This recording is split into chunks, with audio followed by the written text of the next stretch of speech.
নমস্কাৰ সকলোকে স্বাগতম জনাইছোঁ নতুন ভিডিঅ' এটা মাজলৈ so doctor Bhubaneswar Borooah cancer institute অৰ্থাৎ বি বৰুৱা কেঞ্চাৰ ইনষ্টিটিউট গুৱাহাটীৰ ফালৰ পৰা নতুন ভেকেন্সি মুকলি কৰিছে সম্পূৰ্ণ ডিটেইলছ আপোনালোকক জনাম ফাৰ্ষ্টবাৰ নিশ্চয়কৈ শেষলৈকে চাই থাকিব সো প্ৰথমতে চাওক আপোনালোকৰ পোষ্ট ষ্টাফ নাৰ্ছৰ ক্ষেত্ৰত 64টা ভেকেন্সি মুকলি কৰিছে য'ত চেলাৰীটো 53,880 পাৰ মান্থ ৰখা হৈছে ইয়াৰ বাবে কোৱালিফিকেশ্যনটো জেনেৰেল নাৰ্ছিং কৰা হ'ব লাগিব মানে জিএনএম নাৰ্ছিং ইন অংকোলজিৰ ক্ষেত্ৰত নাইবা ইয়াতে বেসিক পোষ্ট বিএসসি নাৰ্সিং কৰা হ'ব লাগিব সো ইয়াতে আপোনালোকৰ এক্সপিৰিয়েন্সৰ বিচৰা হৈছে 1 ইয়াৰৰ ক্লিনিকেল এক্সপিৰিয়েন্স বিচৰা হৈছে ইন এ 50 বেডেড হস্পিটেল আৰু এজ লিমিটৰ ক্ষেত্ৰত 29 ইয়াৰ্ছ ৰখা হৈছে আৰু লগতে 5 years flexible foreign service candidate of TMC পিছৰ পোষ্টটো হৈছে আপোনালোকৰ ষ্টাফ নাৰ্ছ গ্ৰেড 2ৰ বাবে য'ত 42টা ভেকেন্সি আছে ৰেটটো 57,120 পাৰ মান্থ হয় লগতে কোৱালিফিকেশ্যন মানে জিএনএম নাৰ্ছিং কৰা হ'ব লাগিব প্লাছ ডিপ্লোমা ইন অংকোলজি নাৰ্ছিঙৰ ক্ষেত্ৰত আগৰটোৰ দৰে সেম হয় মিনিমাম 5 ইয়াৰ্ছ ক্লিনিকেল এক্সপিৰিয়েন্স বিচাৰিছে in a 100 bedded hospital desirable experience preference will be given to the candidate সেইসকলক প্ৰিফাৰেন্স দিব যিসকলে এডমিনিষ্ট্ৰেটিভ এক্সপিৰিয়েন্স নাইবা hospital administration course oncology experience আছে এজ লিমিটটো 34 ইয়াৰ্ছ ৰখা হৈছে 5 বছৰ ৰিলেক্সেশ্যন লাভ কৰিব for service candidate of TMC leading ফায়াৰমেনৰ ক্ষেত্ৰত 3টা ভেকেন্সি আছে 30,600 পাৰ মান্থ ইয়াতে আপোনালোকৰ এডুকেশ্যনেল কোৱালিফিকেশ্যন আৰু এক্সপিৰিয়েন্সটো দিয়া আছে 12 পাছ কৰা হ'ব লাগিব তাৰ লগতে ডিপ্লোমা থাকিব লাগিব completed fire training from any state fire service academy নাইবা diploma in fire and safety recognized by technical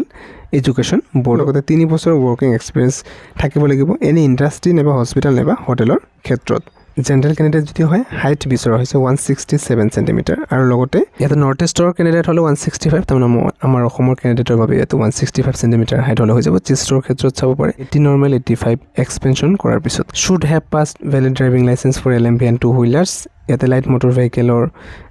মানে যেটো লাইসেন্স থাকিব লাগিব এই ক্ষেত্ৰত মিনিমাম 25 বছৰ ৰখা হৈছে 30 বছৰ ম্যাক্সিমাম মানে এজ2 দিয়া হৈছে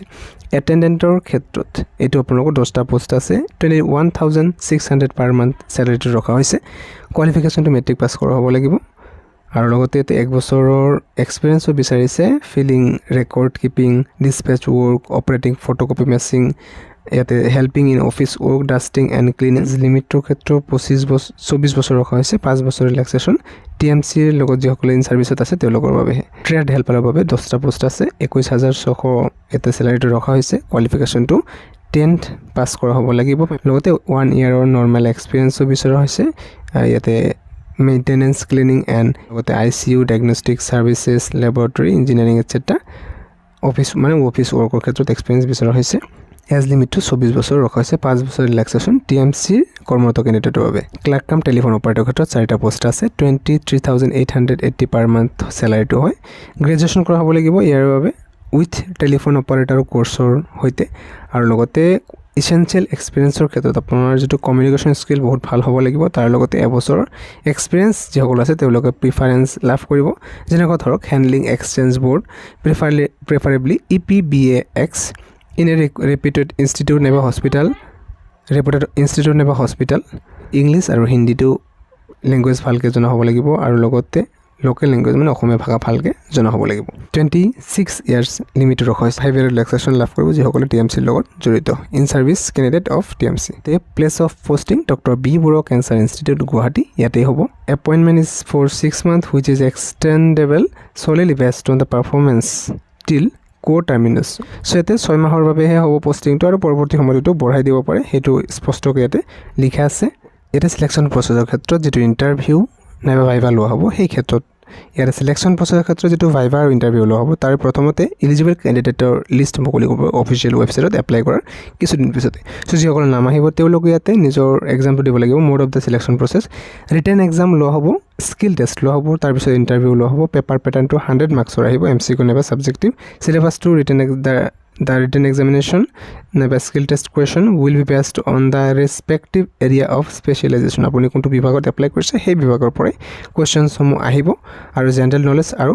নিউমেৰিকেল এপ্টিটিউড লগতে কাৰেণ্ট এফেয়াৰ্ছৰ ফালৰ পৰা কিছু কুৱেশ্যনছ থাকিব ইয়াৰ বাবে ইতিমধ্যে অনলাইন এপ্লিকেশ্যন চলি আছে 11 তাৰিখৰ পৰা আৰম্ভ হৈছে লাষ্ট ডেট 2 জুনৰ 21 তাৰিখলৈকে ৰখা হৈছে সো ইয়াতে এপ্লিকেশ্যন কৰাৰ বাবে অনলাইন লিংকটো আপোনালোকে ডেছক্ৰিপশ্যনত পাই যাব যিসকলে এলিজিবল আৰু ইণ্টাৰেষ্টেড হয় নিশ্চয়কৈ এপ্লাইটো কৰিব সো ইয়াৰ বাবে অনলাইন এপ্লাই লিংকটো আপোনালোকে ডেছক্ৰিপশ্যনত পাই যাব ভিডিঅ'ৰ যিসকলে এলিজিবল আৰু ইণ্টাৰেষ্টেড হয় নিশ্চয়কৈ এপ্লাই কৰিব পাৰিব ভিডিঅ'টো ইমানে আছিলে নিশ্চয়কৈ লাইক এটা কৰি ৰাখিব এতিয়ালৈ সামৰিছোঁ ধন্যবাদ